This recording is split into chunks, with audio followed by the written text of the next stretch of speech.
Sarah, how are you? Welcome to the show. Hi, I'm good. How are you guys? Doing great. Hey, Sarah, you've had a good run of late with Foothills. I want to go back about 2 weeks ago to talk about playing in Los Angeles. What was it like to come out with a W against the defending champion Santa Clarita Blue Heat? That was awesome. It was a massive confidence booster for our squad, and just I don't have anything else to say. It was awesome.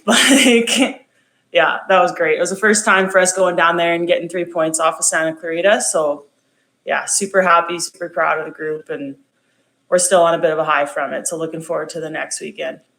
Awesome. Oh, yeah, I'm sure. Can you tell us a little bit more about how you guys prepared going into that game? Obviously, knowing that they are the reigning UWS champions, is that something you guys discussed, or was it, this is just a team in the UWS that we can go up against and we have a solid roster too? Let's not get too worried about the titles. Yeah, it wasn't so much the fact that they're the reigning champs or anything like that. It was more so being aware that they always do, and they do have some very incredibly strong and gifted players that we need to be aware of. Not necessarily changing how we play because of it, but being aware of who they have on the field and what some of their tendencies might be and stuff like that. So, you made 11 saves that match and really kept your team in the mix. What was it like facing that, and how did you adjust shot by shot, and what was it like? Was it a confidence booster for each save, or was it something you knew you were capable of? Definitely something I knew know that I'm capable of. But that was like one of the funnest games I've played in a long time. And when you're in a game like that, and when you keep having chances like that to make big saves, like you said, your confidence does kind of start to pick up and gain momentum, which definitely did happen for me. But that was just such an unbelievably fun and fast and competitive game to play. Like, yeah, that was awesome. And how sore were you the day after? Because you were kept extremely busy during that game. I felt pretty good after. I felt pretty good, but I felt it a little more 2 days later. I think I was feeling it a bit more, but I felt pretty good. Another challenge this weekend comes to Foothills, with Blue Heat returning the favor, coming to your house, as well as FC Arizona. How do you prepare for such an important weekend where there's a lot of potential to perhaps seal the Western Conference? Yeah, trying to keep our heads level as much as we can and remember that this is just a step. It's a step we need to take.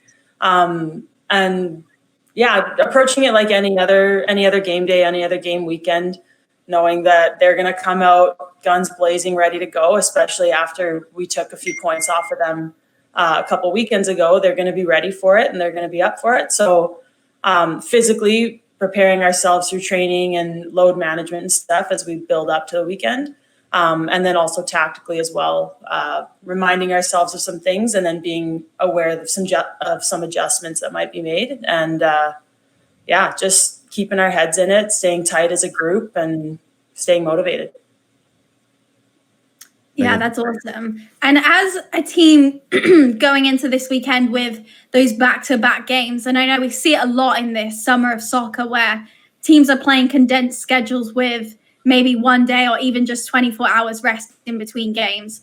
How does Foothills deal with that? What kind of recovery do you guys do in between those games? Well, a lot of it, since it is a back-to-back, a lot of it is management beforehand. So not overdoing it through training in the week, so we're not too tired going into the first match. And then in between, doing the right things, rest, eat good food, hydrate lots the morning of the next game and the evening after the first game. And just doing the best things we can for our body. And then the other good thing is that we are at home, so we do have a lot we have more access to more players being at home. So if people do need a little bit of an extra break for the second game, we can pull someone else for that. Yeah, if we need to. So what's been the process with Lee behind on the bench? What kind of leader is Lee as it relates to getting you guys prepped and game management? Tux is awesome.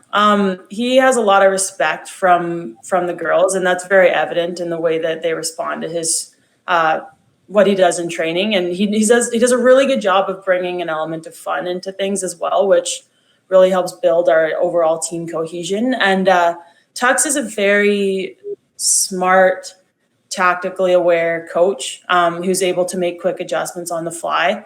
And so we respond really well to that because we feel supported, knowing that he knows what's going on and he knows how we need to change when changes do need to be made. So a lot of respect for Tux as a coach and as a leader for sure. That's awesome. And you kind of talk about having that support from a coach. What about within the squad? How are the relationships between the players? I'm sure that win against Blue Heat really brought you guys together even more. Yeah, it definitely did. That was a complete team win. Everyone was battling so hard in that, and you could feel how badly every single player wanted that win. And to be able to get that and do that as a team really helped build that overall cohesion. And then Tux also did, and the management of the group also did a really good job of making sure we had a good time while we were in California. So there was a lot of things that we did where we just kind of were able to hang out and have fun together and not worry too much about soccer, but just kind of build those relationships since it is a short season.